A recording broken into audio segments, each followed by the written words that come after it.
Welcome to Gold Soul, where empowered parenthood and conscious living meet. I'm Jessie, a licensed home birth midwife, here to explore birth, parenting, and personal growth. Through real stories, reflections, and chats with holistic experts, we'll uncover fresh insights, heartfelt support, and a bit of humor. Let's laugh, learn, and grow together through the beauty and challenges life brings. Hello, welcome back to the Gold Soul podcast. You guys are in for the biggest treat today. So today we have Nurse Midwife extraordinaire, I think women's nurse practitioner, mama, and my best friend, Sarah Waldron. So this is going to be a really interesting conversation because we are going to probably be all over the place, but it'll be fun. And Sarah and I are going to talk today about the differences in our two different types of licensures, because we get asked all the time, what's the difference between a nurse midwife and a licensed midwife? We're going to talk about sustainability and birth work. And this is an episode you definitely want to listen all the way through because Sarah and I have a very exciting announcement at the end of this. So, yay, Sarah, we're finally doing this. Thanks for being on here, girl. Yes, I'm so excited. I feel like I've been chomping at the bit to be here. So I'm super pumped and I'm very excited for everybody to get to the end to hear our special announcement. All right, Sarah, let's get to it. All right, for those that don't know, why don't you give us an introduction on who you are, what makes you so magical, and how you got into midwifery? Yeah. Okay. So I got into midwifery at a very young age. Literally I was reflecting back recently on it. I was only 20 when I learned about midwifery. I was in my undergraduate nursing program at UCI. I had a professor who was a nurse midwife, which I had no idea what that was. I knew I went into nursing. I wanted to go into women's health. I knew that was about the basis of what I knew. I just knew I wanted to watch babies be born. And so during one of our research classes, she encouraged me to watch The Business of Being Born, which is like a gateway for so many birth workers into the discovery of how magical birth can be. And so I remember watching that as a junior in college and immediately calling Tommy, my now husband, and like just going on. I was like, I'm going to catch babies in bathtubs and we're going to have our babies out of the hospital and I'm going to be a midwife. And he was like, I have no idea what you're talking about. And my parents were like, I thought you wanted to be a nurse. What are you talking about? And I was like, well, I can be a nurse midwife. And I just like really dove into what that looked like and what that meant. I just kind of have been nerding out on birth quite literally since then. And so my first introduction into midwifery in person was through a birthing center with certified nurse midwives. And for the rest of my nursing program, when I was there, I got to do work in a different capacity all over the place at the birth center. I got to go to births. I got to help prenatally. I helped postpartum. And it was really like, okay, this is what I want to do. I don't even need to work as a nurse. I'm just going to try to do this. And nursing 14 years ago looked very different than it does now. The demand for nurses is higher than ever right now. And so back then it was really hard to get new grad nursing jobs, let alone in specialty fields like labor and delivery, the emergency room, ICU. It just was very unheard of. And so, after being at the birth center and then getting licensed as a nurse, I kind of was like, you know what, I've worked really hard to do this. I'm going to work as a nurse and see where it takes me for right now. And we moved to Santa Barbara and I worked at the hospital there in pulmonary, renal, and infectious disease. So way left turn from birth, nothing related to it. And in the moment, I was like, this is not what I want to do. I can't imagine doing this forever. I really just want to get back to women's health. But of course, hindsight's always 2020. It was a really invaluable position. I learned a lot about the whole spectrum of life. I got to see the other end of the spectrum, right? I got to see death and I got to see people at their end of life and the kind of support and dignity that is required in the same way on the other end of that spectrum. I got to learn about really random cool infectious diseases that I have actually seen in my course of life also impact pregnant women. And so that's kind of a unique experience. And while we lived in Santa Barbara, I also got an opportunity to work at the birthing center there. And they were also pretty far turned from what I was used to. That was my first exposure to licensed midwives and certified professional midwives. And they had a hybrid of both at their birthing center. And it was in this really cool, it's still open. It's in this really cool house in Santa Barbara. So it's also different in that regard. Like it's someone's home many, many years ago. People lived there and you can kind of feel that energy there. And it was really magical working there because I got to see this dynamic, as you and I have talked about plenty of times, between nurse midwives and licensed midwives, and like what that can look like, and kind of the biggest, most complete circle for care. And it was a really, really amazing experience being there. And then to shorten the story, because I could talk about my life for hours, right? We moved back to Orange County so I could get a job in labor and delivery because one of the big differences between licensed midwives and nurse midwives is we're nurses first. So frequently they like to see nursing experience in the same field that you're going to get any advanced practice degree in.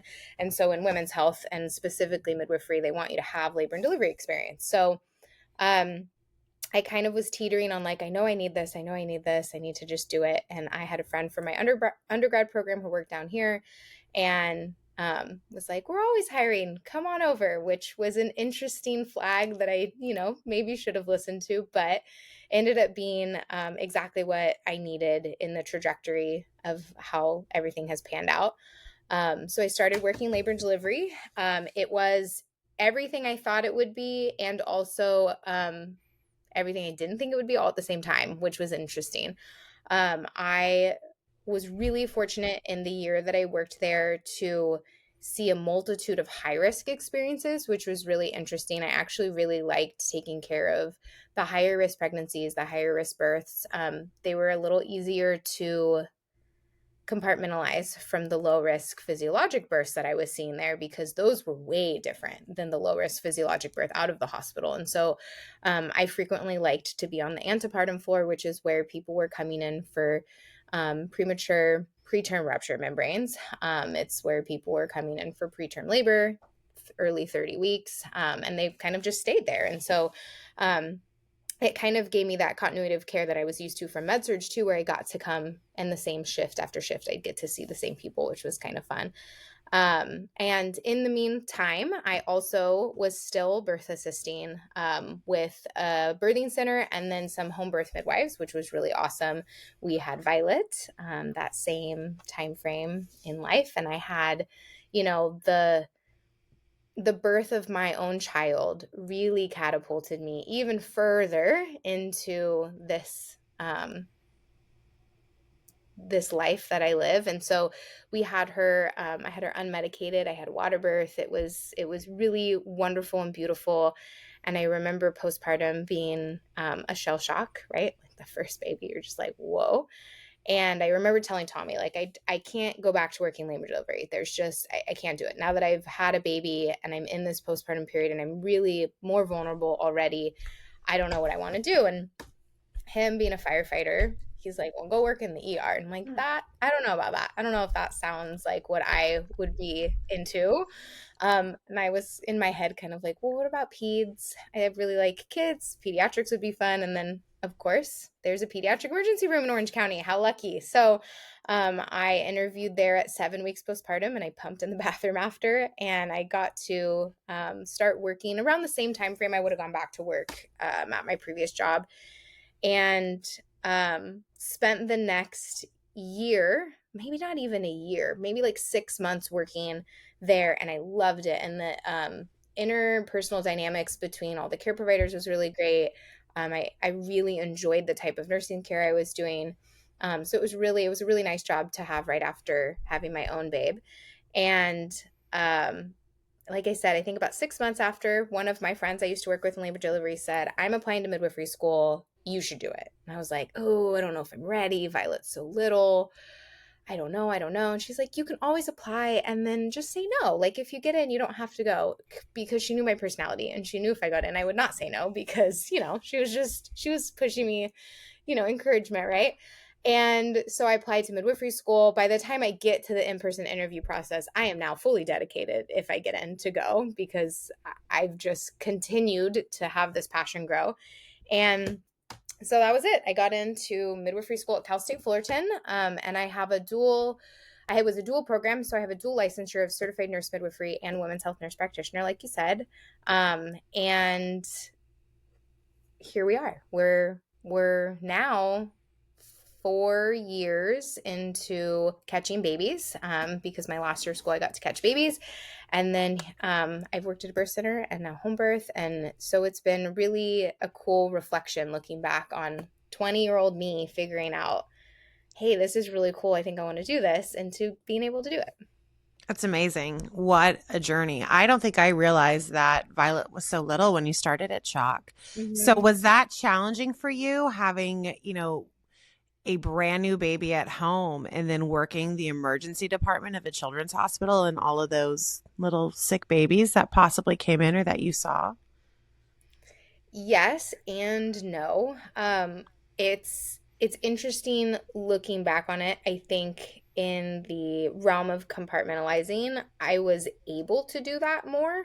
I think in a lot of ways, emergency rooms have the spectrum of care, right? Lots of people come to the emergency room for kind of primary care reasons, and so a lot of the times you're not necessarily seeing really sick kids. You're seeing sick kids for sure. You're seeing, lots of viruses, lots of appendicitis, lots of kind of seemingly just like mild to moderately sick kids. And then every once in a while, because it's a trauma center, you do get the really intense, more sick kids. And so those were always a little harder. I think I only had a couple shifts over the 4 years that I worked there. I can remember maybe like three that stand out of like being really hard to handle, and a little bit more of a comparison to Violet's age. Maybe a couple of them were like her age at the time that it happened. A couple were a little bit older, but just the circumstances were really devastating. And so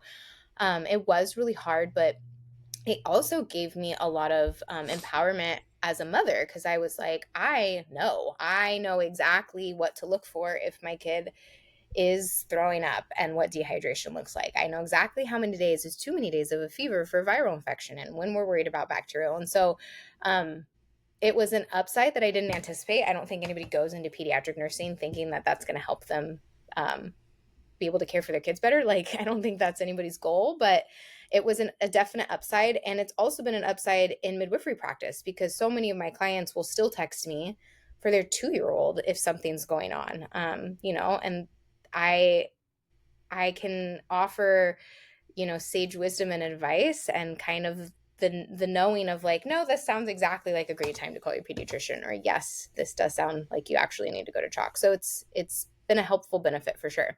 Yeah, I mean, it's benefited me. I'll say that. Right?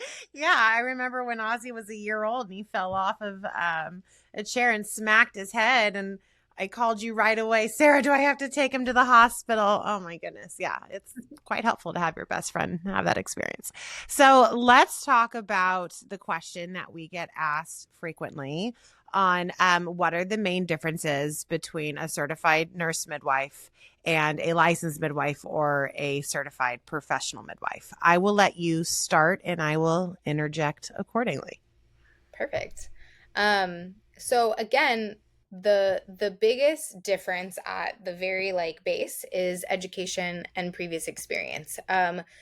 As a nurse first, I had the ability with my background in birth work to go into a certified professional midwifery program and become a licensed midwife, or I had the option, because I'm a nurse, to get an advanced practice degree and get my certified nurse midwife licensure. And it was definitely something I sat with, and I had to kind of compare which one in the 40-year plan maybe could work better for me.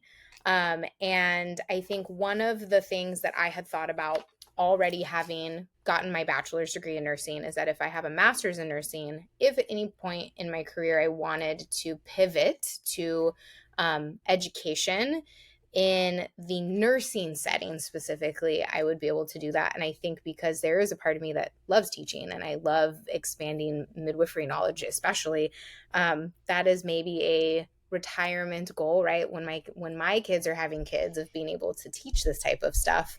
And so I think that was something I sat with. And so that's the big difference, is like, what's our pre-schooling background? And then program wise, CNM programs are advanced practice nursing degree programs. And so a big difference, I feel like, because, having had friends do CPM programs kind of lining up in that same time frame and watching, what you were doing, what Taylor was doing, kind of what was happening for both of us separately. A lot of the focus in my program was the fact that it was an advanced practice nursing degree. I took nursing theory classes. I took nursing research classes. I was being formed into having this advanced practice nursing brain. So diagnosing, treatment, management with pharmacology, that was all a part of my program. And I was one of the few people who went in knowing I wanted to be a home birth midwife. I was one of the only people, I think there were maybe 3 of us, who had been to out of hospital birth. Like, it was not a program for community home birth midwives. It was a program for midwives who maybe wanted to go straight into education, midwives who want to work in the hospital, midwives who want to do gynecologic care in the outpatient setting. It definitely wasn't a catching babies in bathtubs vibe, other than me. Like, that was, and I went into the program knowing that I was the first person to initiate finding a clinical placement for myself that was out of hospital. It was definitely a unique experience for me in comparison to my classmates, because I knew what I was doing. And so it was interesting going through a program that was very tailored to advanced practice nursing. And then once we got into more of the baby catching, pregnancy care, postpartum care, it was interesting because it was such a little mild touch on the more alternative, I don't even like that they called alternative medicine, but alternative medicine. So like, we got a very brief overview of some herbs and some homeopathy. We had a really, really awesome, she's the director of the program now, professor who has worked as a midwife in a variety of settings and overseas. And so she often brought things up of like, it seems like alternative here, but in other countries, like, this is the basis. And so let's talk about it. And so it was really great because she offered such a unique perspective on stuff. But it was frequently more of a let's bring it up instead of this is a part of our curriculum. And so that was always interesting for me. I kind of had to hold the tether of the midwifery I had already been really blessed to witness with so many midwives, because it for sure was a program a little bit more tailored to that medical side of things, for sure. Yeah. And then just speaking on my experience, so for direct entry midwifery, which is what an LM in the state of California, that's the path we take. And your requirements for midwifery in a community setting, or midwifery in general, I think is going to vary depending on the state you're in and what the state regulations will be. So in California, we're allowed to practice as either an LM, which is an LM and CPM, because when you get your LM, you have to already have your CPM, or a CNM. So those are the 2 paths that are allowed in California to legally practice. So for me, direct entry midwifery, well, I guess let me back up first, because I don't think a lot of people know this part about me, is when I was, I think around 19, and I was trying to figure out what I'm going to do with my life, there was a moment that I was like, I want to be a nurse or I want to be a paramedic. And my mom was an RN for many, many, many, many, many moons. I think she still keeps her RN active, but she hasn't practiced bedside in decades. But I always looked up to her so much and thought, what a cool profession. And so I had applied for the Golden West nursing program, or for the lotto for prereqs, because at that time it was so hard to even just get in the prereq classes. And I remember the first time sitting in on this room, and thinking like there could be over a year and a half of time until I even can get into a prerequisite class, let alone the program. I'm like, no, that's not going to fly. So I shelved that idea. I actually went to FITM, a fashion school, and got a degree in product development, and that's like my past life. But anyway, all that being said, once I had my first baby, I was like, okay, let's revisit this idea of supporting women in labor. Well, that was the first time I've actually visited it. But when I went to entertain the idea of midwifery school, I just knew I wanted to go the LM route over the CNM route. One reason, because of time. I didn't already have, all the nursing experience. And again, at that time, I already had 2 kids. It's like, yeah, there's just no way I'm not doing that. But the other part was the midwives I knew at that time were all licensed midwives. And I saw how they had practiced. I had inquired about, the educational path.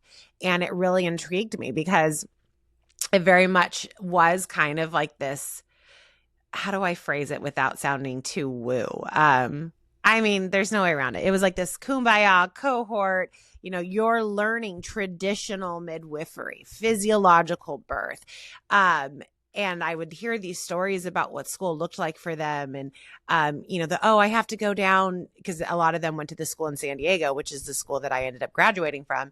I have to go down to school on a Saturday because we have this required skills day and it's like a potluck. I'm like, that's so cool. I want to do that. And anyway, so that's the reason why I had taken that path. And I'm so happy I did.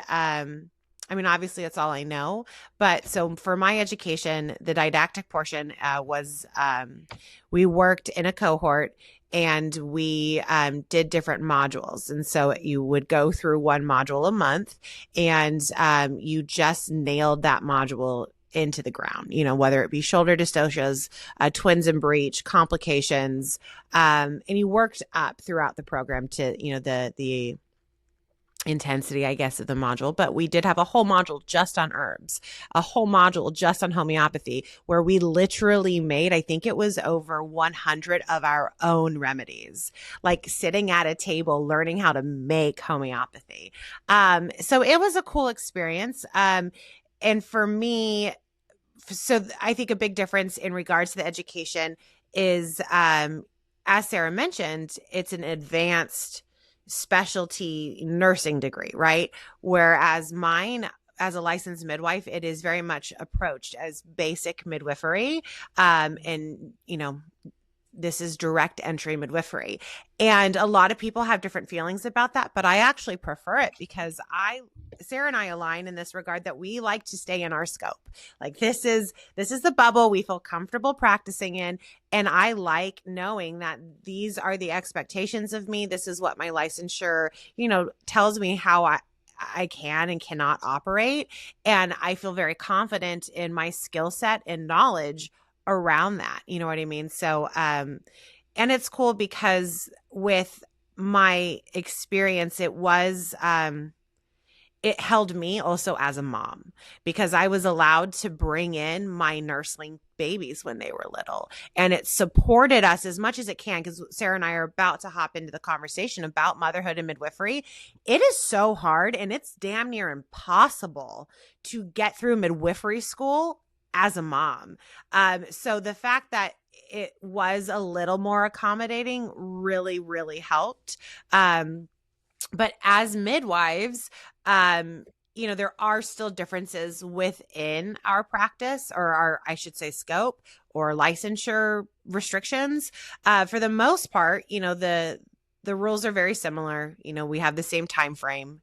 Labor has to occur spontaneously between 37 and 42 weeks, has to be a singleton, not a multiple, has to be head down at the onset of labor. It has to be low risk. Like we still have those same parameters, but I think it's really cool because Sarah has the ability to write prescriptions if someone needs that. And she's not going to, it's still got to stay within that low risk and within, her scope. But I think that's really, really rad. And it is cool because I should say another thing that's cool is there was a time when nurse midwives had to operate under the scope of an OB. And so it really restricted them because we as licensed midwives, we never had to. We just report directly to the medical board. We don't have to operate underneath anyone for supervision. We're not required to have backup physicians. And so I know even prior to, developing a close relationship with Sarah, that was challenging for so many nurse midwives because there's not a lot of OBs in Southern California that are like, yeah, I'll back you up. I'll be that person for you because, there's a lot on the line for them because there's still a witch hunt around community-based midwifery, around home birth, birth center births. But that has, since in the last few years, has been lifted. So now they have more freedom with that. But there are still some things that you guys that are a little different, like VBACs, right? That's one thing between you and I that's a little different. Yeah. And I think that in and of itself is because we're licensed by two different bodies, governing bodies. My licensure still is under the Board of Registered Nurses. So it is something that I continue with my RN licensure. And like you said, you're licensed under the medical board. And so that is, I think, where those big differences come in. I think it also impacts the basis for like what we're learning in school, right? Like, because we're licensed under the BRN and because we're getting advanced practice nursing degrees, we kind of have to like meet the bare minimum expectations of what getting a master's in nursing even looks like. And then also you're getting a midwifery license where you said direct entry midwifery has that really just like, this is what you're doing. This is what you're learning. And one of the big differences is that governing board that licenses us. So yeah, I think it was definitely before I was done with school. I want to say it was around the time Nancy was opening her practice here, because she was, I think, outside of the birthing centers, she was the first home birth nurse midwife because she didn't have to have physician supervision. She got licensed and operated right after that. And that kind of has opened the door for now. There's been 4 nurse midwives that are working in the community setting, which is a big difference. And it is a common misconception still, depending on the hospital, depending on the charge nurse you talk to, if you're transferring. I have almost half the time gotten the, well, who's your backup physician phone call.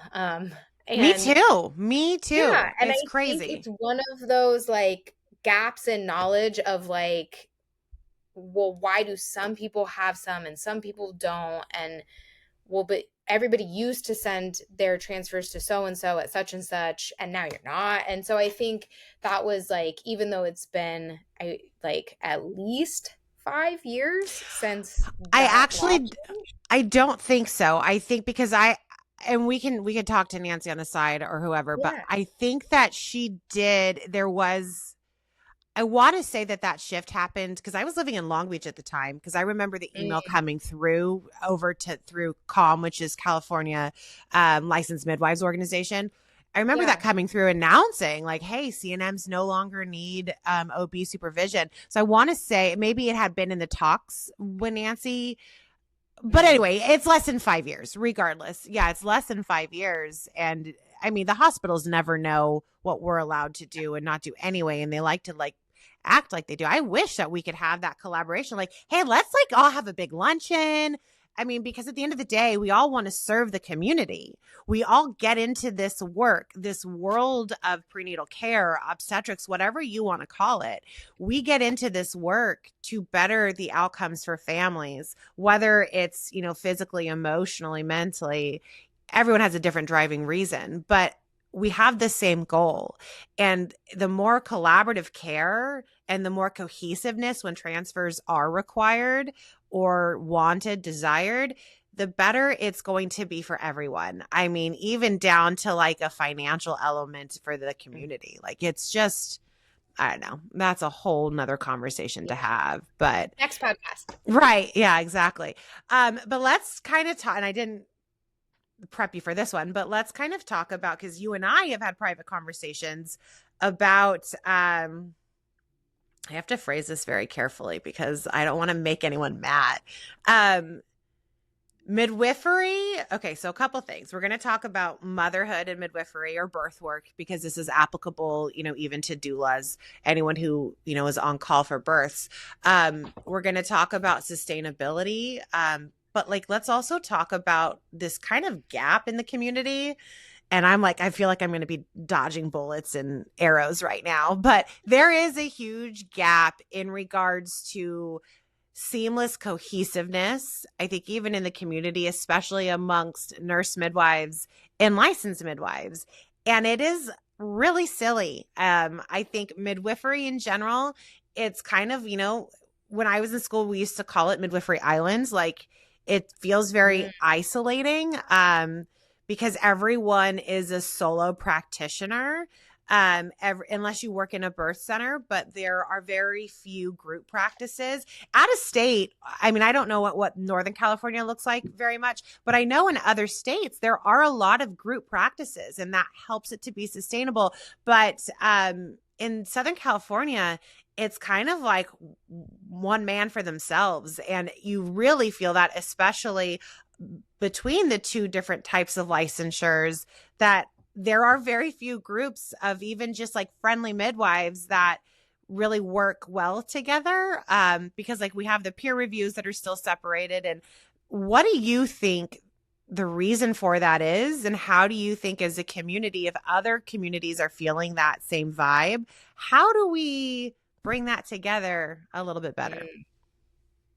I know it's just, I'm like so scared because I'm going to get some messages about this. That's funny. No, I think your observation is very, very accurate. I think that the probably biggest overarching, and this is not just in Orange County, this is everywhere, because I'm a part of a couple different Midwives Anonymous Facebook group, or, Midwifery Buy Sell, blah, blah, blah. And there is a very, it's funny you were talking about witch hunt earlier. There's like an inner midwifery witch hunt almost of the right type of midwife, the right way to be a midwife, the right way to do this work. And it doesn't benefit anybody because there is a midwife for every type of person. There is free birth all the way to hospital midwifery, right? There is a huge spectrum of what individually people want and desire and need in their journey of becoming parents. And so it's interesting that so much of this conversation within the midwifery community, especially if people are coming to their peers and saying, hey, I had this situation, blah, blah, blah, blah, blah. And there's kind of this like, well, why would you even do that? Blah, blah, blah, blah, blah, blah. And like, it's kind of, it spirals a little bit because there's this idea of a wrong type of midwife.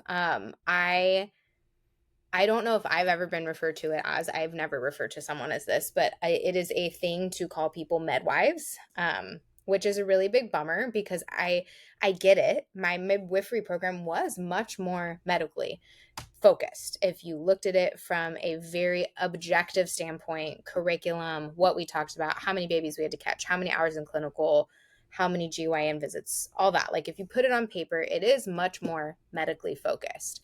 There are midwives who practice more medically focused in a medical setting. So of course it's going to be different. A midwife practicing in a hospital is going to have so much red tape from the hospital that they have to abide by for the most part, right? Versus a midwife who's unlicensed. Let's just go to the whole other end of that spectrum. An unlicensed midwife doesn't answer to anybody. They're practicing how they want to practice with the knowledge and wisdom and learning that they've acquired. And that's also great. And because somebody needs both of those things. Like someone wants to be in the hospital. Someone wants to have an unlicensed midwife who has no barriers to care, right? And so I think it's an overarching thing that trickles down into individual communities. So I think because the CPM LM community has been practicing in the home birth setting, like, the birth centers have been were open for a long time, but it was still very different than the home birth, like community. Even when I first got into midwifery, I had no idea that there was like a home birth midwife community. I thought I knew the midwife community, right?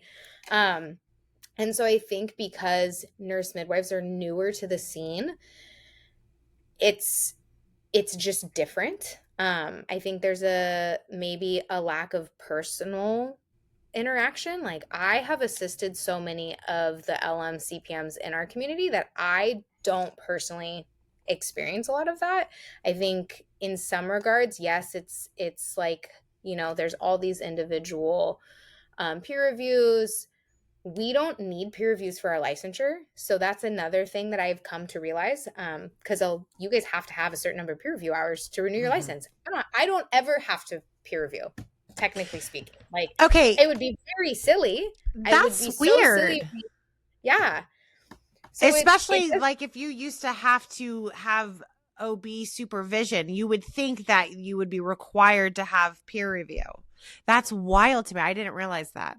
Yeah. So I think because of that, because it's not something required, because we're newer in the scene, I think this idea of having us join certain pockets of things just seems brand new for people. It just seems different, right? I don't know how much of it is a perceived difference in the way we practice, because as you and I on a very personal level know, we practice almost the exact same, and we have varying backgrounds, and we have different education and different licensure, but like as individuals, we're very, very similar in the way that we do this work.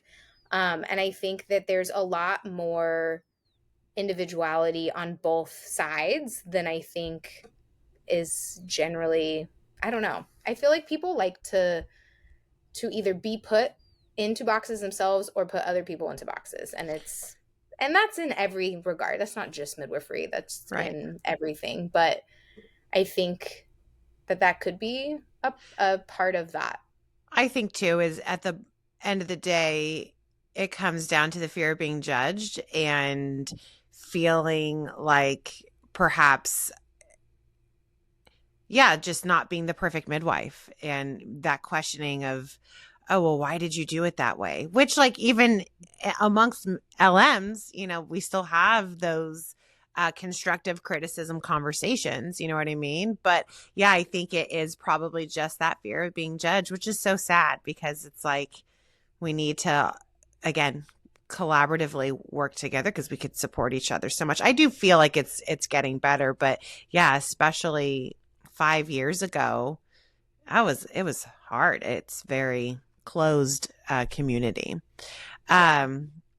So I think that you and I are just going to have more giant peer reviews of trying to bring everyone together, and even like taking this conversation further, student midwives. It is so hard for student midwives to find a preceptor, to even be able to get in with midwife for peer reviews, to get in with midwives, as birth assistants. So I think we've talked about this years ago, but I would really like to at least like once a year, twice a year, have a get together of all types of midwives. Even if we could find some labor and delivery nurses, some CNMs that are hospital based, birth assistants, student midwives, to get together and expand, those networks. That could be such a beautiful thing. So let's work on that. Okay. That's huge. And it's a gap that needs to be bridged for sure.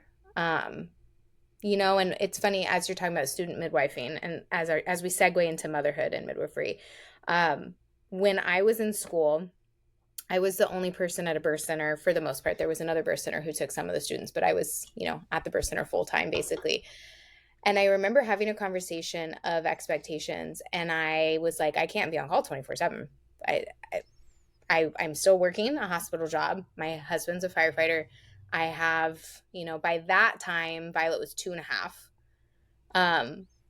But I was like, that's just not going to work for me. And also you're not paying me. So I feel like, like I can't have a more than full-time job, a mothering job, and a wife job. Like I can't do that.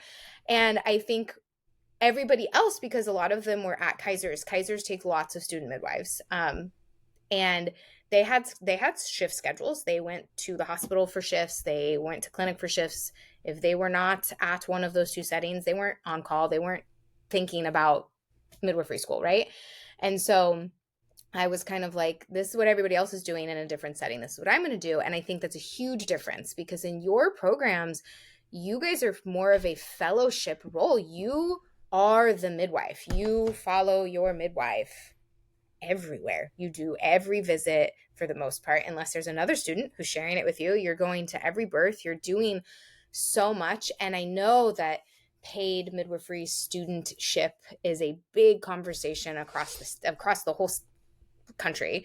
And it is an interesting piece of the puzzle into the bigger overarching continuation of clinical experiences for students who then become midwives, right? Because I think I've seen it in commentary on some of these Facebook groups of like, well, I wasn't paid as a student. So like, oh, well. And then other people are like, no, I was paid and it was a huge impact. It made me be able to not have to work through midwifery school, and it helped me to pay for childcare. And like, this is a huge hill that I will go out on. And it's just interesting because there is no expectation of getting paid as a student in a nurse midwifery program. I'm not legally allowed to take money as a nurse midwife student, but I'm also not at all having the same expectations that you guys have. This is a conversation in so many levels of student midwifery and the paths of it that you see it on the boards, whether it's about the preceptorship, the payment of it, the expectations, that mentality of, oh, well, this is how we've done it. So, this like, what's the hazing period? Also, like, there are horror stories amongst some student midwives that they were asked to do very unethical things for their midwife that do not fall within that realm of midwifery at all. And it is so wrong. And my hill is like, know better, do better. So you and I have had the conversation on, the payment of students on birth assistance, trying to maximize that. I also think that another part, and this is going to be a different conversation for later, but to touch on too is, I don't know what it was like for you guys, but in midwifery school, I thought it was kind of wrong that in order for us to get like our PAPS experiences, our well women exams, breast exam experiences, IVs, blood draws, we were required to volunteer our body to get that. So it's like, well, we're all, this is how you're going to get your numbers. So you got to do it. I was like, there is something so horribly wrong, because for someone who has, even if they don't have trauma around that, but the feeling that they're going to have to speak up and say, no, I'm not okay doing that. And the attention that that's going to come onto them. Like, and again, it's this expectation of, oh, well, we're all doing it, so get in line. Like, that is so wrong to me. It is so, so wrong to me. But, yeah, and that is a difference, because I think maybe we did IV. I don't even know. I'm trying to remember. It was so long ago. We had a standardized, so in nursing schools, in undergrad and graduate programs, there's this thing called standardized patients. And so they are people who go through a training and then are getting compensated to come in and act in whatever presentation that they're given, right? They're like given a handout of like, your name is blah, blah, blah. You're this year old. You're coming in for this chief complaint today. Here's what your vital signs look like. And then you kind of play act with the student. And so we had someone who came in who was a standardized patient for us to do pap smears on. And that was like her thing. She was like, and like all of us lined up and we did a pap, and she told us, gave us great feedback, because she was so self-aware. She knew exactly where her cervix was, the angle, the everything. She was so, anatomically aware of her body, which was wonderful. And I remember that was our experience of doing a real pap, but it was like on this person who was there and getting compensated for her time. And it is very different than, like you said, of like, well, this is just how we're going to do it, because you're right. Anyone who's uncomfortable is going to be like isolated and feel like they can't speak up, because if they do, then they're like the odd man out if they do care, or that like fear of retaliation in some way, shape, or another.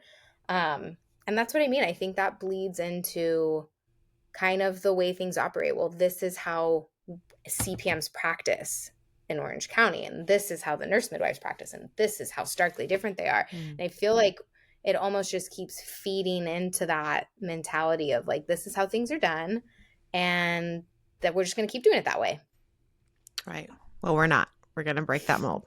Okay. So, obviously you got into midwifery, or nursing. Well, no, let me rewind. You definitely got into midwifery after you were a mom. And then during, being a nurse midwife, being licensed, you had another baby. So how has, becoming a mother shifted, midwifery for you in how you practice and how you view it? How has that impacted your experience? That's a good question. Yeah, I was a birth worker when I had Violet, but not yet a student or midwife, right? And that already had shifted dramatically for me. I remember being, I don't know, like 5 hours into my 22-hour labor, and I was sitting on the birth ball, and I looked at Tommy, and I was like, this is for sure why people go to the hospital right now. I can imagine it. Like, I can imagine this would be, I'm not comfortable, and I know it will continue to be uncomfortable, right? And I like made it as a little joke, and then many hours later had a baby. But having had Iris after being a midwife and after working as a midwife was different in its own regard. I continued catching babies and going to births up until 13 days before she was born. That's when Alexi was born, one of my dear friends. And there was something really magical on being at birth pregnant. I think it was really, especially because it was my second baby, it just was really, really cool. It felt very expansive, which you were there at Iris's birth. Her birth was very expansive. You've seen me mother her. She has been a very much a different crack that has opened me on a cellular level. And so I felt that in pregnancy. She was very much that presence in pregnancy too. And so one of the biggest differences as a midwife going into having another baby was I need to do postpartum different. I preach all of this postpartum care to all of my clients. I know how hard it was when I had Violet. I really need to have a plan for that. And it's, as a midwife, I was like, I'm going to have my baby. She's going to come however she's going to get here, like whatever that looks like. I, reviewed all the deviations of our plan, and I talked them through with Tommy, and we felt prepared for whatever path needed to happen. And that was all within the first trimester. And then I spent the whole rest of my pregnancy preparing for postpartum. Like, I was like, great. If this happens, this is what happens for her birth. But like, what are we doing for postpartum? And so a piece of that, right? Because people get pregnant 10 months before their guest dates, it was the preparation of like, I had her in June. So I already was fielding so many inquiries of like, I'm not going to be back yet. I'm so sorry. And kind of sitting with the time frame that felt right. And I actually, outside of going to Taylor's birth with Selah, I didn't have my first client back until 8 months after she was born, which was significant for me to be able to do that. I had a couple clients that were going to be earlier, and they transferred out of care. One had her baby at 36 weeks, so we couldn't do anything about that. And then one transferred out of care.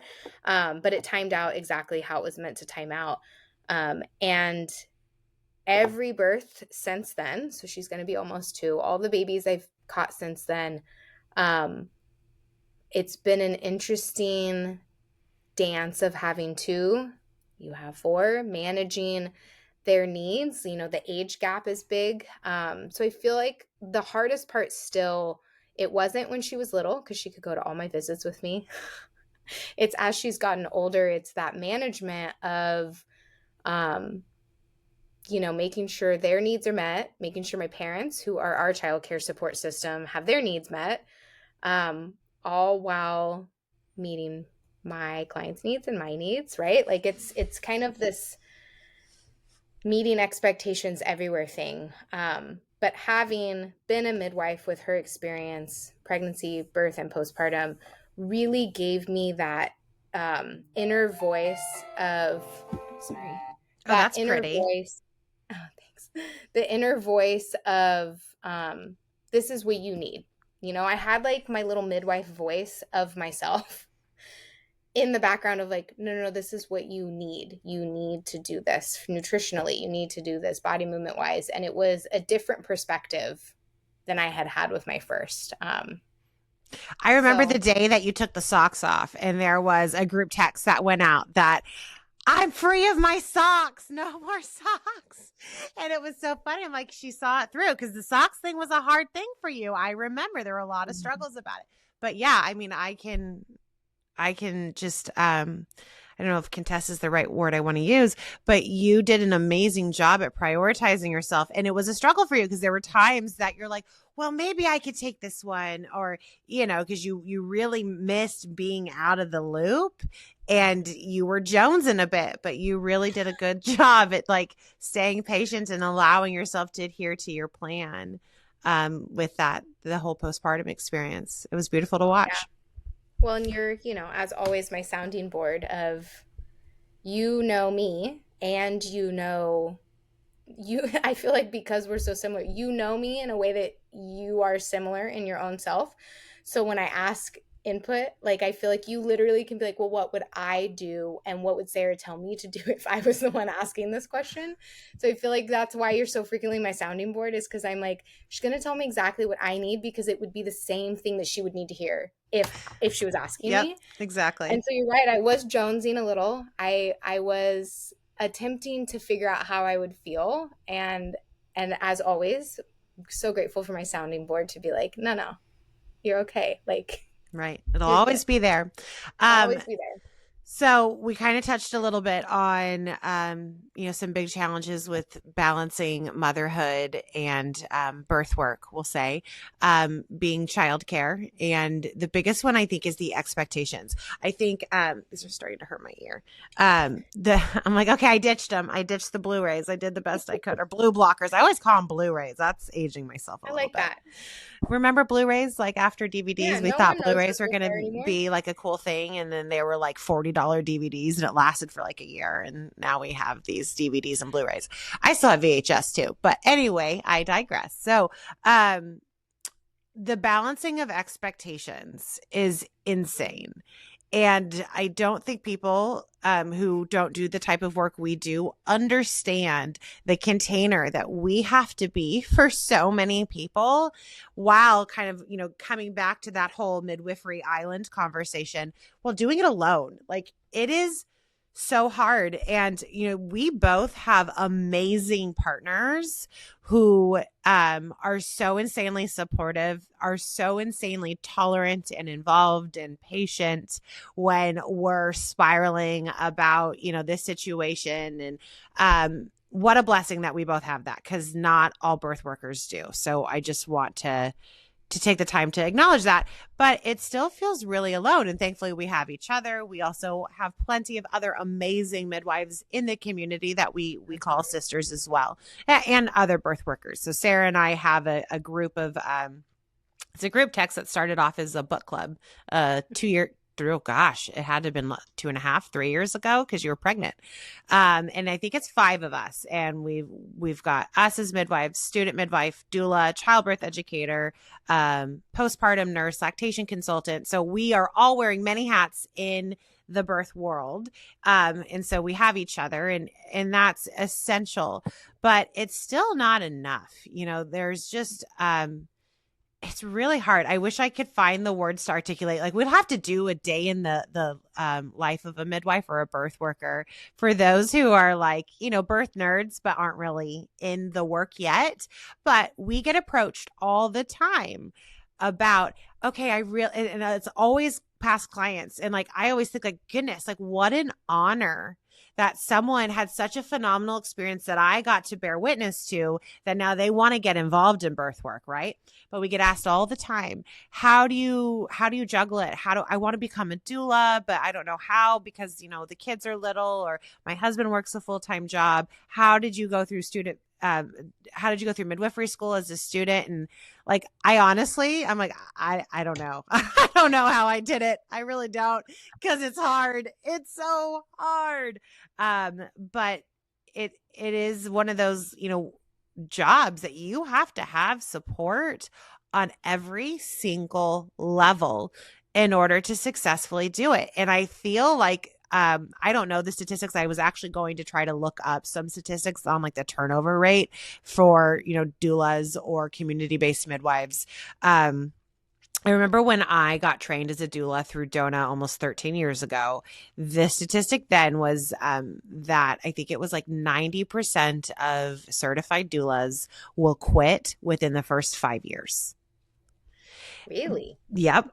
Because of burnout, because they don't have, support systems in place. I also know that the divorce rate is very high amongst on-call birth workers, or I think, also first responders, you can go to that level too. But it's just demanding. So have you found any balances, boundaries, rhythms to help you, or do you feel like you're still free falling? Because I do. No, I'm just kidding. Yeah, no, I mean, it's been interesting. I feel like with Violet, when I went to school and I was in midwifery school and I was on call and catching babies and stillbirth assisting, she was old enough that she was like totally chill and independent with my parents. Like she could be with them for 2 days. Like I remember if I was on call at the birth center for school, I would just drop her off at my parents if Tommy was working. So then I would just be at home. No one had to like scurry to try to figure out how to get here. And then we had Iris. Well, even prior to that, then I was working in my own practice and I had my own clients. And, then you're on call for 5 weeks. Boom. 5-week window. Someone goes into window at 37 weeks. Who knows when they're going to have their baby in that 5 weeks, right? And that was a big shift coming from the birth center for our support system. I feel like my mom, oddly enough, she's never been a birth worker, has like this weird inner sense. Like she has like the sixth sense of birth work, because sometimes she'll be like, I just feel like your client's going to have a baby in the next few days. And then they do. So your mom is just a special human being. Like there's something very unique and magical about her anyway. Yeah. It's like that intuitive sense that she almost doesn't even realize she has, which makes it really interesting. It makes it so much cooler too, because there's no ego with it, She's she's not trying to be intuitive. She just is like, I feel like they're gonna have their baby, and then they do. And so it was interesting at first because it was kind of this like ooh feeling, like for everybody, right? Like Tommy would have to go to work, I would be at home with just Violet. And then it was kind of this like, okay, well, if my client calls, like, do I bring her to you in the middle of the night? Do you come to me in the middle of the night? Like, what are we doing?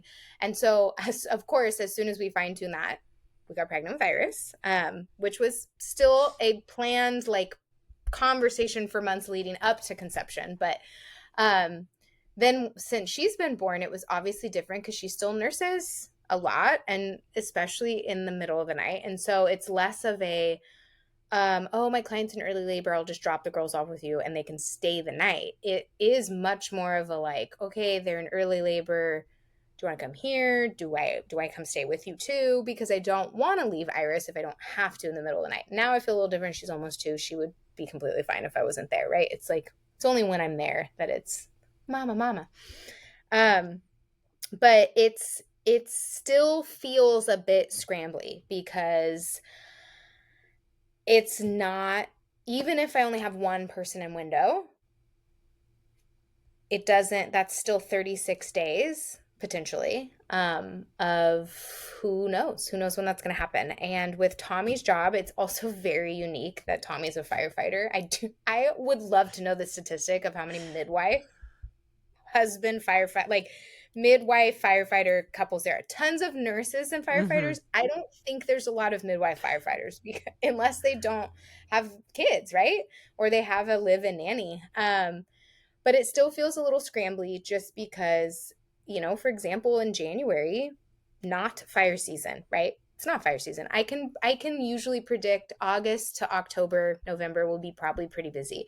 He was gone 28 days in January for fires. Like, he was slammed. And so it is kind of this scrambly feeling of like it's just not sustainable. Like, you're talking about burnout, and it's my kids are day to day right now. They're so little, so I try not to sit too much with like 5-year plans, but I have always been a big 5-year planner. um and it's almost like too stressful to think about, so I just block it off. I'm like, I can't think about what this looks like in 5 years from now, because like I don't want to sit there and get worked up about what this looks like, right?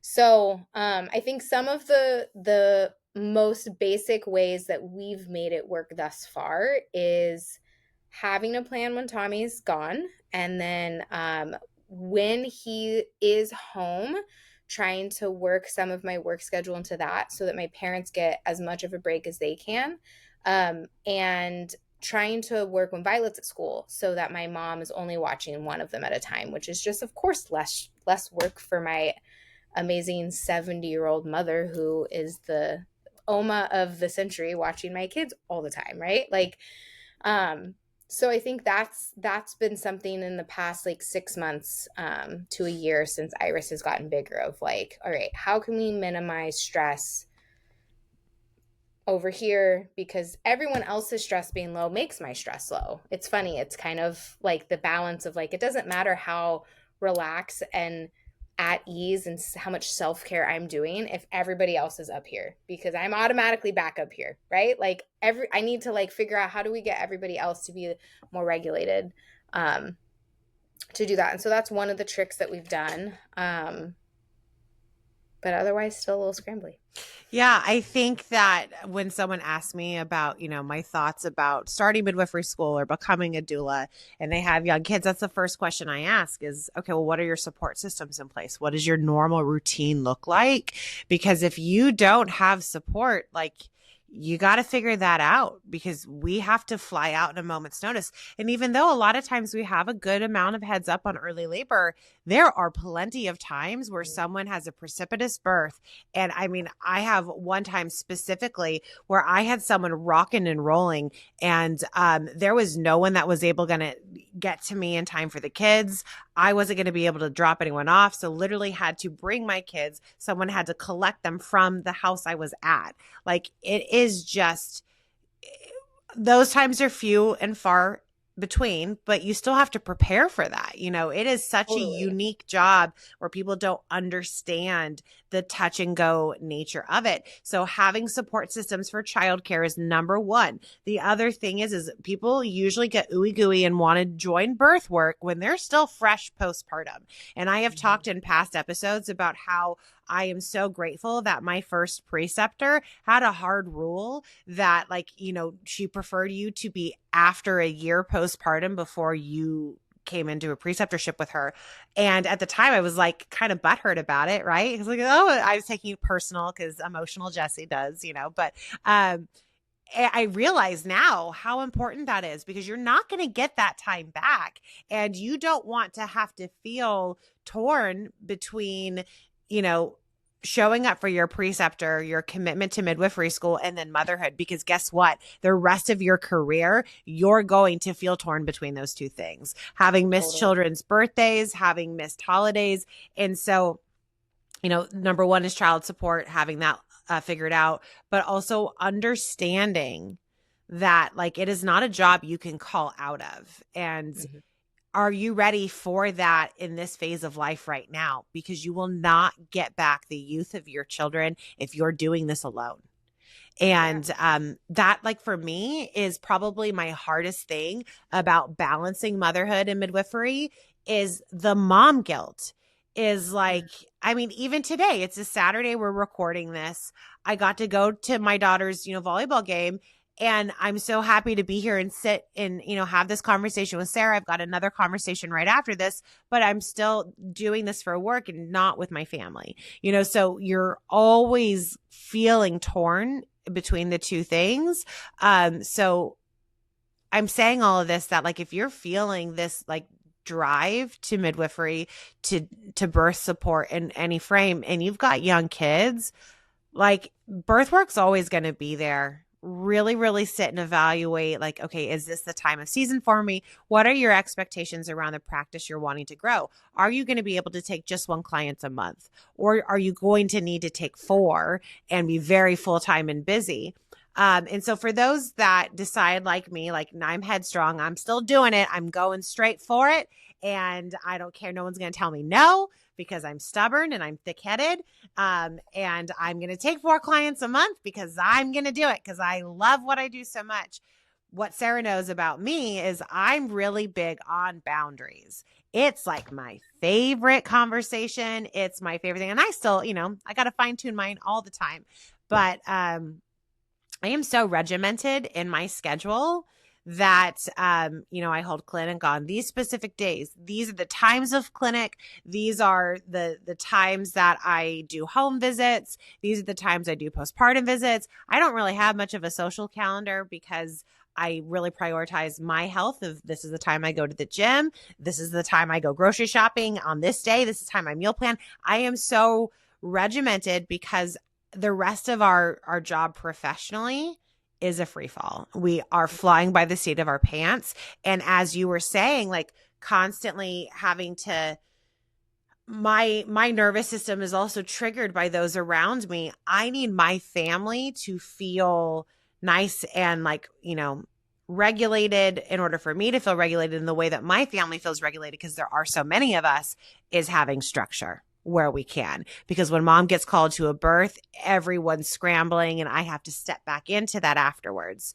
So balancing motherhood and midwifery, or again, birth work in general, because, being a doula for many years prior to midwifery, it was the same thing. And so before going into it, have some sort of concept over what the schedule of your life is going to look like, who's going to be with your kids. Are you ready to be, away on major holidays, birthdays, anniversaries? The one thing I think that you benefit from having Tommy's profession, it has forced you guys to plan your family time out far in advance. And we just talked about this. My family, unfortunately, because everyone's immersed in my job and the nature of it, we never take family time off. Like, we never do trips together. We're just day to day. But Sarah is so good about, she has to, because of Tommy's job, planning out their family vacations like 18 months in advance. And it blows me away, because she'll be like, hey, in 5 years on this day, can you cover me? I'm like, Sarah, I might not be alive. I don't know. So I think that is amazing too, because even though you might feel like you're scrambling, day to day, the fact that you're prioritizing that time with your family is so beautiful. Yeah. I mean, it is forced with Tommy's job. I think it's also, the first year we were living together, I want to say it was the first Christmas we were living together, like our first, well, he was already a firefighter, but like my first big kid job as a nurse, and I had to work Christmas. And my parents, my dad having been a firefighter, were like, oh, no big deal. We'll come to you. We'll do like the day after Christmas, day before. I don't remember what we ended up doing.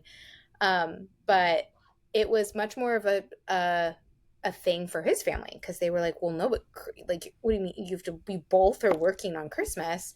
And obviously now we're so far into it, they're used to it. But like, it is one nice thing is that if, we're kind of used to that. If I go to a birth on a holiday, always redo the holiday, right? It's a little harder as the kids get older, but yeah, it's interesting having to plan it out. My mom has always, as long as I've been in existence, is a big planner too. So she's, I texted you the other day, they have a trip planned for next May. It's not even this May. They have a trip planned for next May. And she's like, well, I know that you need to know far in advance, and I know people will get pregnant, and you'll have to know ahead of time. And like, I just want to give everyone the most heads up. And I was like, that's great though, because that is kind of how you have to do it. You either have to, in this work, do last minute trips where you're like, oh my gosh, my client had her baby 2 weeks before her 42-week mark. Like, I have 2 weeks off. Like, let's go somewhere. Or alternatively, you have to plan something a year plus in advance so that you know not to take someone or to have for sure coverage, right?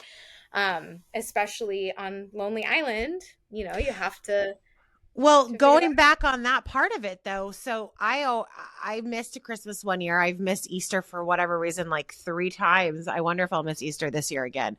But so I learned from that because Christmas is our biggest holiday in our house. And I now just take the majority of December off. So it's not even a concern because my kids are older and it's a big deal. We can't redo it. And, I only have my two oldest half of Christmas Day. So it's like I absolutely have to be there Christmas morning. But with that being said, if I'm taking all of December off, I'm taking a whole month of income off. I'm not taking 4 clients for a whole month. That's really hard. So even if you do plan it out far in advance, if you're on Lonely Midwifery Island, that is a huge loss of income. So all of these reasons, I think, is why midwifery or community-based midwifery, the way that our region specifically does it, is not sustainable.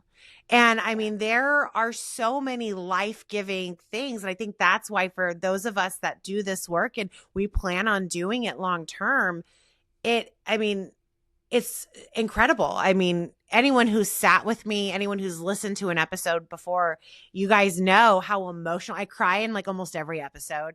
But like I get so worked up and passionate about talking about midwifery to the point, or birth in general, that the cutie that works in the recovery room, he's like a 20-year-old guy, Carlo, if you're listening, hey, he works at the gym, in the recovery room at the gym. Somehow he knows everything to know about, he could basically assist me at a birth because he knows everything there is to know about birth. Because here's Jesse at the gym just, yapping about birth because we're so passionate about it. So that's when this is where you're supposed to be.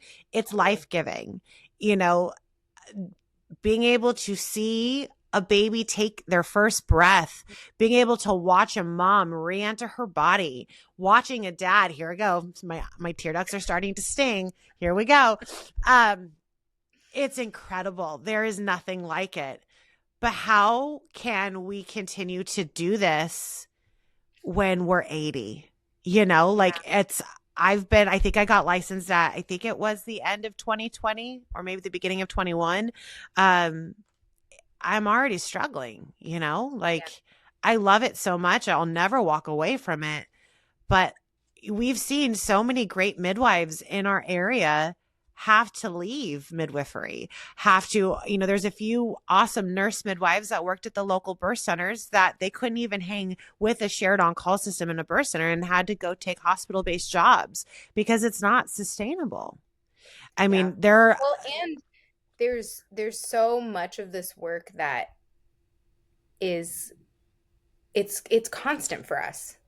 It's sitting here right now thinking about my client who is 1 week and 1 day postpartum, and like it's thinking about my 2 clients in window at 37 weeks. It is thinking about my clients that are turning a year old this month, that are turning 2 years old this month. It never ends because it is such a work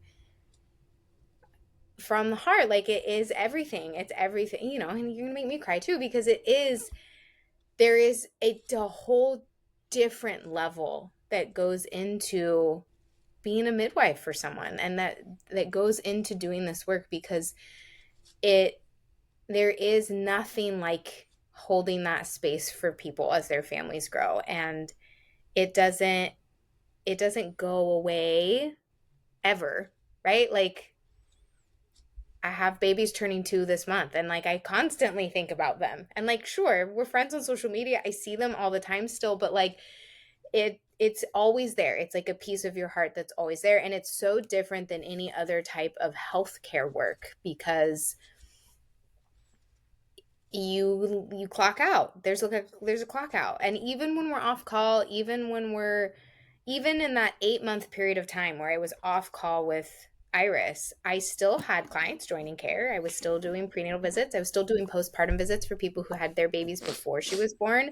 I was still best friends with half my clients, like, and hanging out with them. Like, it's just this never ending extension of ourselves. It's not a job, it's not a career, it's literally an extension of our whole life outside Absolutely. of our own children. And it's so magical to get to live in that. And it is something that makes me not want to stop doing, because it is so magical. Like, even last night, one of my clients and her two babies, her oldest is 4 days older than Iris. So they're little magical Gemini besties. And like, her baby that I caught in their bathroom and my oldest baby, and we're all hanging out. And like, it's just, there's something about that magic that is Mm-hmm. so unique. And I never want that to be tainted by the stress Mm-hmm. and lack of sustainability. Like, Absolutely. it because it happens. You see midwives get jaded. You see them be one person in the room and a different person when they step out of the room, because they can't do it anymore. They have to be this personified midwife who shows up and gives and gives and gives, and then they leave and they're like, fuck, this is hard. I can't do this anymore. I'm exhausted. I have 6 more people who could have a baby in this week. And like, it's pulling from a place. And at some point, you can only fray a thread so much, but before there's nothing left to fray, and Right. I mean, even just talking on that real quick, like that's the other part of this work that makes it really hard, that causes that thread to just fall apart, that causes that midwife to become jaded, is say a birth doesn't go according to plan, or say someone we're so connected with and so bonded with, something happens and she has to transfer out of care prenatally. Say, I mean, any of these things that occur that we take on as an emotional toll as well. Guess what? We don't get to just call out the next day, or say we were with a client for like a 2-day long labor and then we have clinic, to show up to. Maybe we could call out that next day out of clinic, but we're still on call for perhaps 3 other people. That is what I think also impacts the burnout rate, not having sustainability around just even that everyday flow. It still continues. So what in your opinion needs to change in this system or culturally or in our area to make this work more sustainable for midwives and birth workers alike? Because all you doulas, we see you. You guys are with them a lot of times way longer than we are.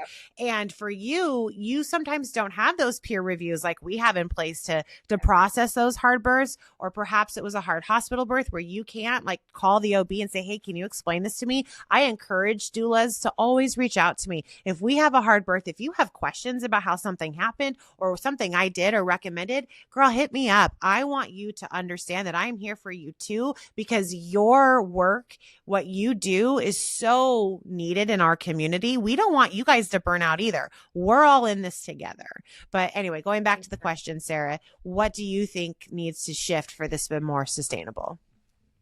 I mean, it's the same shift that needs to shift in so many regards of motherhood in general.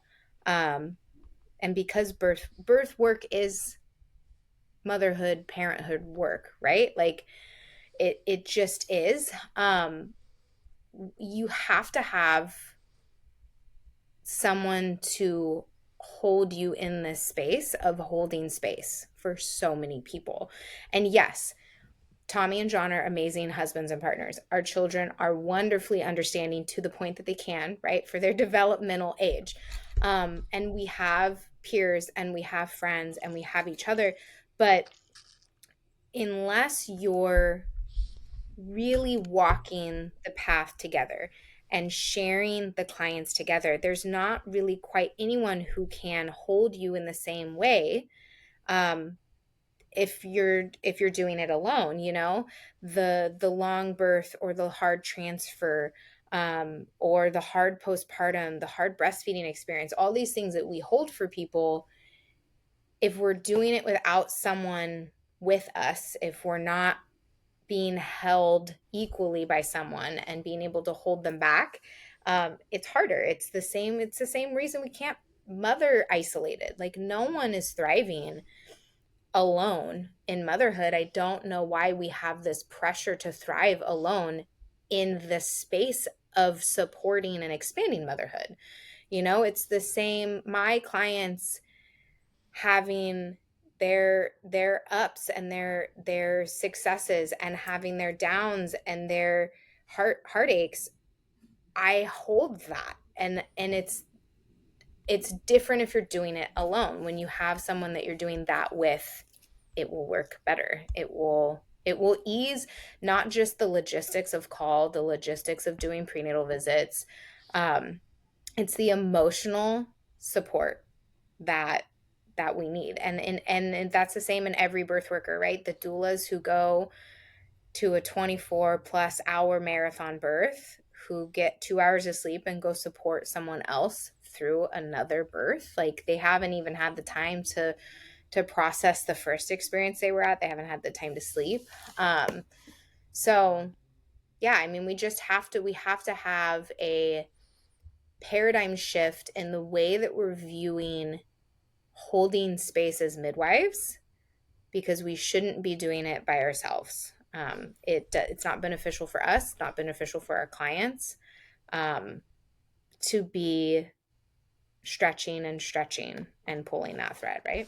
Right. And so Sarah had mentioned earlier in this conversation another midwife named Nancy. And Nancy is a nurse midwife who used to serve in our area. She's phenomenal. And for those that aren't familiar with Nancy, she moved to Arizona, and I believe they're moving to Tennessee here like very soon.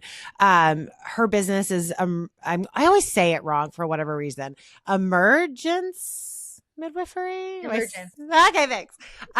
So check them out. So Nancy has been such a trailblazer, I feel, in midwifery in general, whether it be for nurse midwives and community midwifery, and then just kind of leading the way with what seems to be a really cool solution to sustainable midwifery practices. She started this practice in Arizona, and then she started adding midwives in, and then they started adding doulas in. And I mean, they just like grew and grew and grew, and it seems so amazing. And, Nancy's going to be on the podcast here soon, so you guys will get a chance to hear her talk about all of this. But, I mean, I've been very vocal with Nancy that I'm always admiring everything she does. And, I would love to model, some things after her. But with that being said, Sarah and I have a really cool announcement. I wish I could enter a drum roll, but this has been a conversation that we have, been having for years. I think the better part of 3 years, on how do we make midwifery more sustainable, for ourselves selfishly, but for our clients and for the community. Like, this is just not working for anyone. Sarah and I, as mentioned, we operate very similarly. We have the same energy. Our minds work very alike, but at the same time, because of our different experiences, there are plenty of times where we're always kind of case sharing, like, hey, I've got this situation with this client, X, Y, and Z is happening. What are your thoughts? And even just yesterday, this happened with one of my clients, where Sarah and I at the same moment were like, oh, but it's because of something she said that I was like, I didn't even think about that. And it's really cool how that already naturally happens for us. And in the past, there's been, some hangups on like, how can we kind of join forces where it's cohesive, because we do kind of have a little bit of a geographical distance from each other.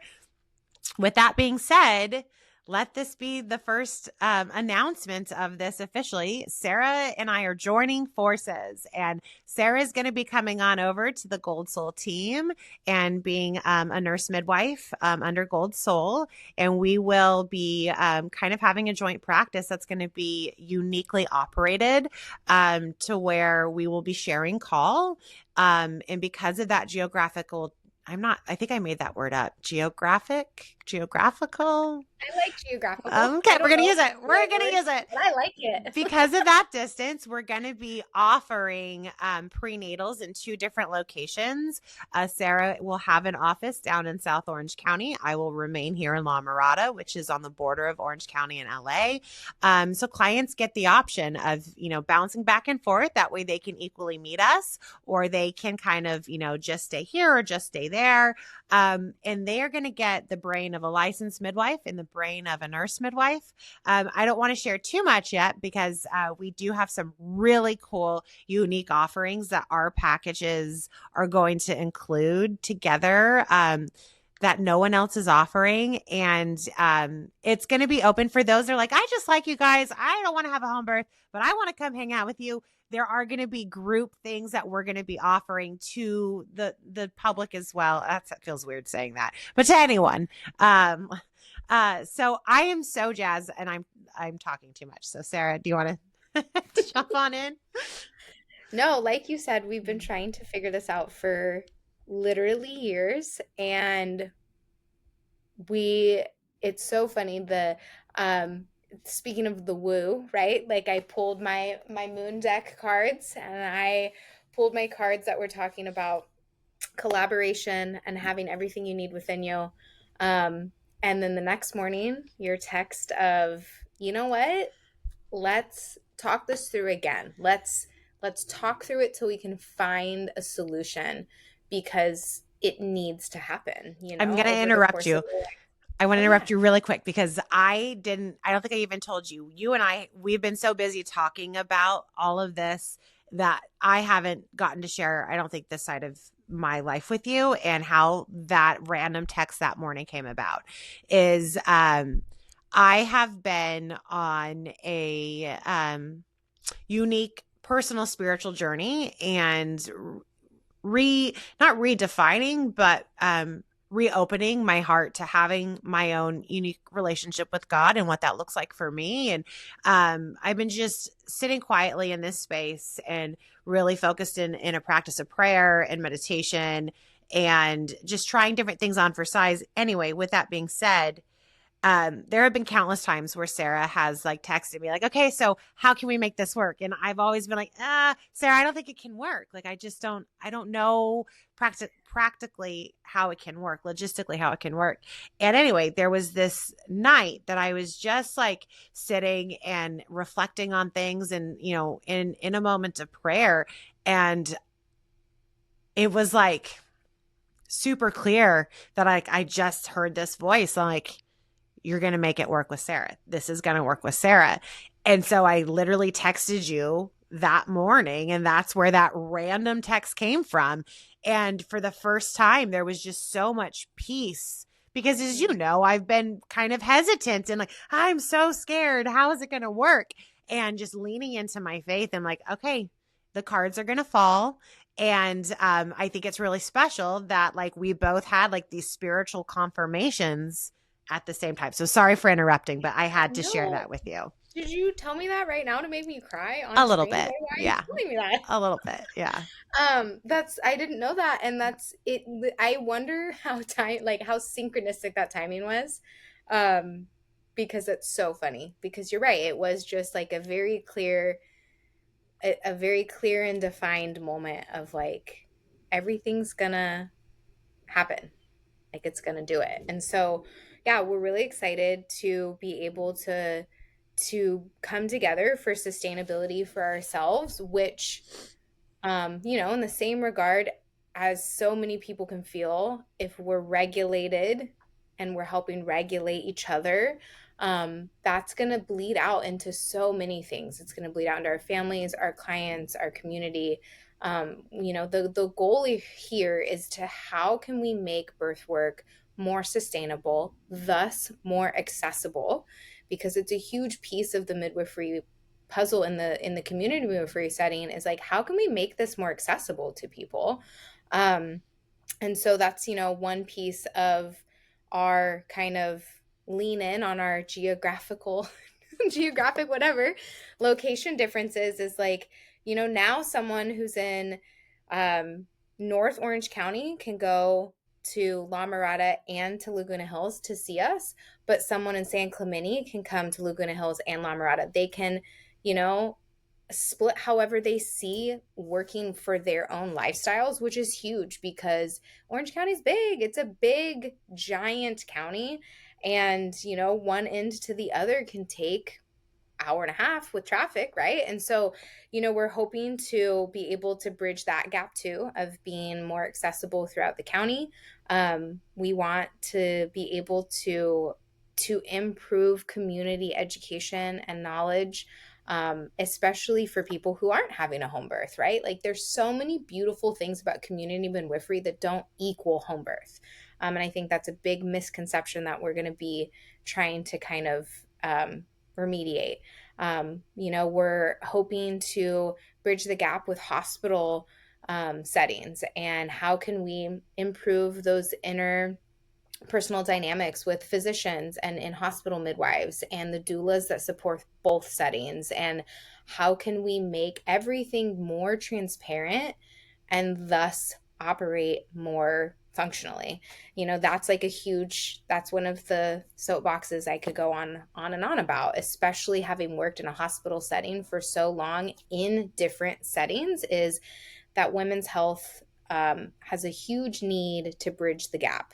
Up triaging and care is normal in every other setting except for women's health for some reason. And so, we're hoping to improve that knowledge and awareness too. And yeah, I mean, we're so ready to share in this work in a way that we've already been doing for so long.